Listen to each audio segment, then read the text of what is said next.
Hi guys, my name is Patrick McCorrey. I work at the Arbitrum Foundation. And today, there's my really dinky slides. See, I didn't have that cool intro before. And I'm just going to talk about PBS across the layers for layer 1 and layer 2. And so let's just jump right in, let's have an overview of layer 1, and let's have a consider about, how MEV sort of evolved there.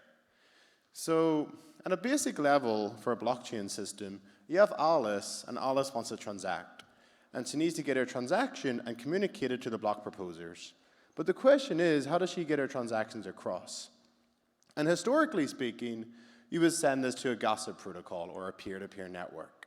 So Alice would send it to the gossip protocol, every peer will get the transaction, validate it, and then pass it on to the next peer. And the block proposers live on the gossip protocol. So they'll hear the transaction and then include it in their block as well. Now, the question is, who else lives on this peer-to-peer network? Searchers do. And I'm sure most people here are aware, the searcher will hear the transaction, they'll inspect it, they'll say, oh, I can extract value from this. So they'll copy it, paste it, and get it to the block proposers first, and they'll pay a higher transaction fee so it gets into the block proposers first. Or, sorry, their transaction will get in first. But now, not just one searcher is there, many searchers are there, and they're all typically competing for exactly the same opportunity. And we call this a priority gas auction. So maybe let's raise our hands. Does anyone remember these gas auctions? Okay, awesome. And did anyone ever steal your transaction? Have you ever been a victim to the PGA game? Okay, maybe one or two hands there. Anyway, so what is a priority gas auction? Why is it important? So what happens is that, I stole this graph from someone from this really nice article about it, but basically within that 12-second window, one searcher will place a bid, another searcher will place a higher bid, and very rapidly throughout those 12 seconds, you could have 100 different bids that are all competing for exactly the same MEV opportunity. The block proposer will simply take the bid with the highest fee because that's going to pay them the most money.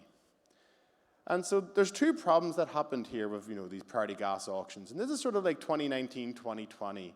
One was wasteful and failed transactions, because the successful transaction would get in alongside all the failed bids.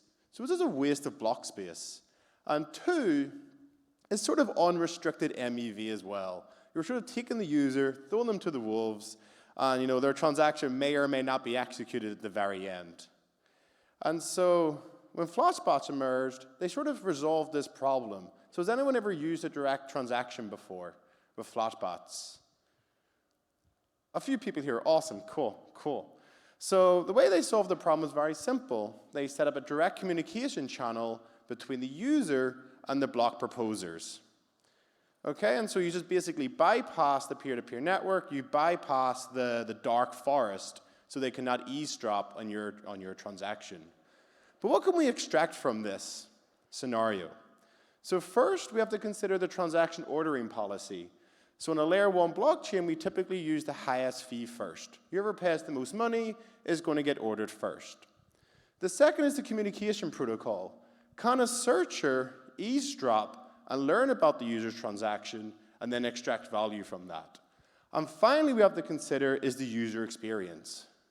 What guarantees do the user get, and how long does it take until they figure out, oh, my transaction's been confirmed, or someone's extracted value from me?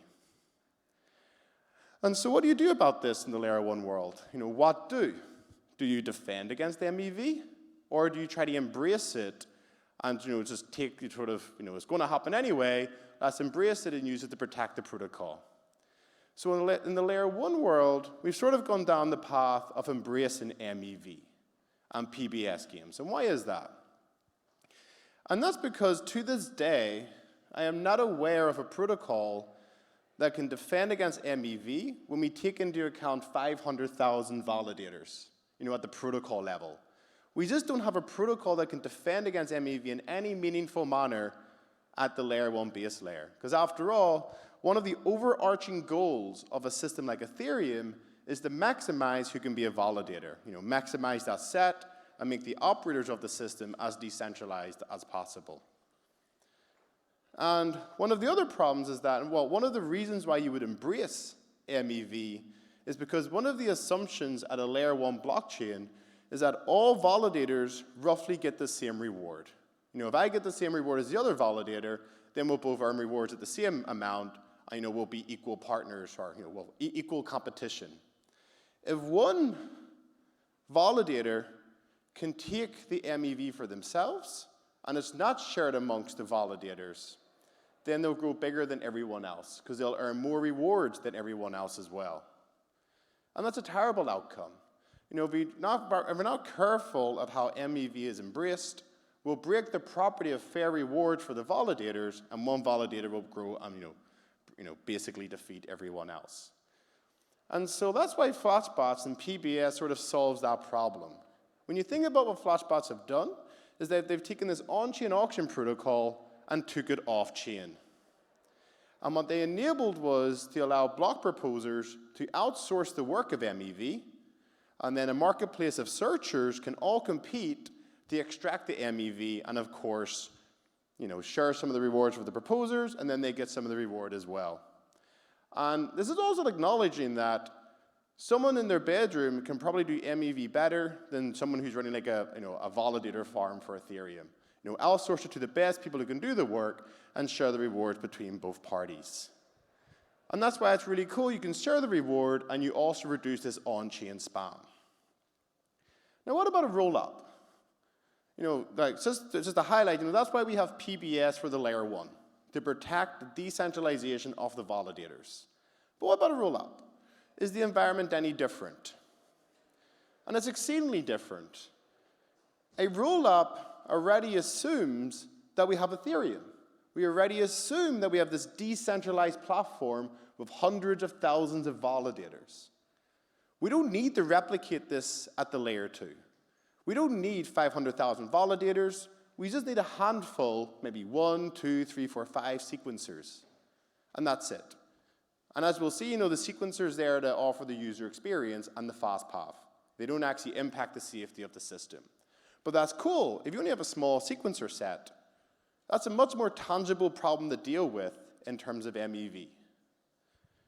And the scenario is very straightforward. Alice has a direct communication channel with the sequencer, so Alice can give her transaction over, then the sequencer can give an instant response. The sequencer has ample time to do whatever they want with the pending transactions. They have a list, basically like a basket of pending transactions. They can apply any ordering policy that they want, and they could do this within a few minutes or up to a few hours. They have ample time to extract as much MEV as they want, if they wanted to do that. And of course, eventually the sequencer will take the list of ordered transactions and pass it on, maybe to the executors, the provers, etc. So all they're doing is ordering transactions, and that's it. So let's again compare the core components. So layer 2 is very different. In layer 2, the sequencer can apply any ordering policy that they want. The communication channel is very different. It's a direct communication channel to the sequencer. There's not necessarily an opportunity for a searcher to eavesdrop on this communication. And finally, the user experience. The user sends a transaction, the sequencer can give instant response. It's a bit like playing with the legacy Web 2 world, where you get this instant response when you sort of interact with a website. But as we're going to see, as you try to improve the user experience, you're going to impact MEV, its ability to be extracted. And there's this sort of weird trade-off between extracting MEV and how users experience using a roll-up or a layer 2. So as I mentioned, lots of ordering policies you can consider. Has extraction first, has fee first come, first serve. It could even be cal swap, that's an ordering policy. Any ordering policy that you want there. But most roll-ups today implement first come, first serve. What is first come, first serve? Very straightforward. I give the sequencer my transaction, they timestamp it, they respond to me, then they order the transactions by timestamp. It's exceedingly straightforward. And you would think with first come, first serve, there's still no MEV here. So raise your hand if you think there's MEV. Let's see. There we go, awesome. Now, of course there's MEV. Why? So what Arbitrum tried to do at least is that the sequencer has a data feed. So we get user transactions, we do first come, first serve, and then we reveal that in a data feed every 250 milliseconds. And the reason for this is that we want to provide Coinbase, Etherscan, and Fura with up-to-date data. So a user can send their transaction, look at RBScan, and say, oh, my transaction is confirmed. Well, if you have a sequencer feed where you're giving out this pending data to these infrastructure providers, searchers pop up. Of course they do. And what do? Well, they listen for the transactions.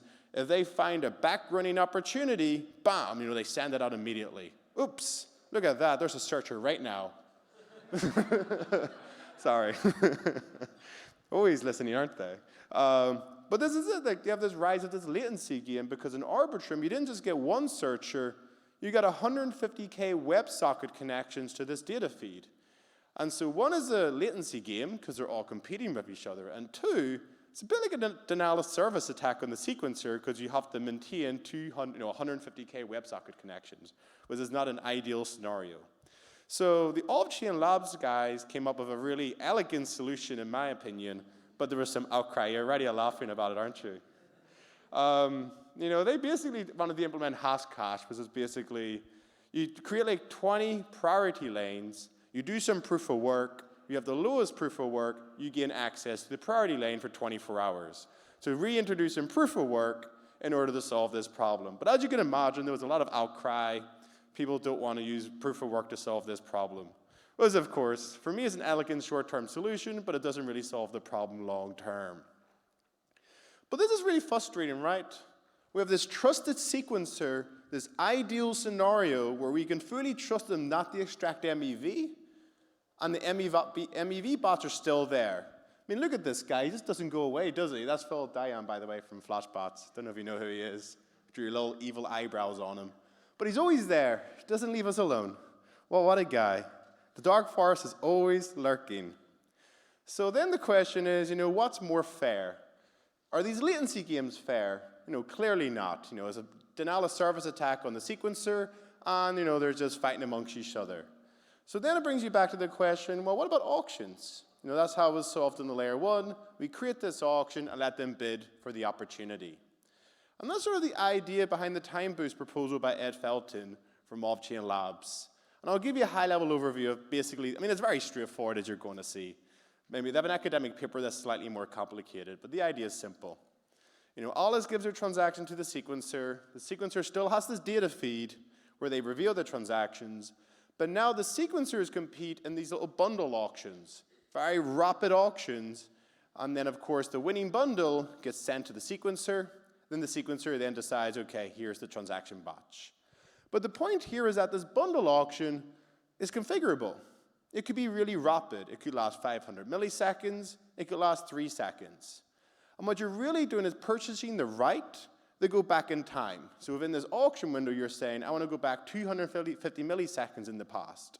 Another way to think about it is that you're buying for a specific position in the ordering. Maybe you want to be the 20th transaction, the 30th transaction. But you're buying for that the opportunity. And you can be selective. So in the time boost proposal, their goal is only to allow backrunning, because backrunning is not seen as bad MEV. There's a lot of moral questions around that. But it can be configurable. You could allow front running, you could allow sandwiching, and because the bundles are so small and the auctions are so rapid, you could probably inspect it. Look at the transaction and say, okay, I will accept that type of MEV, but I will not accept this type of MEV.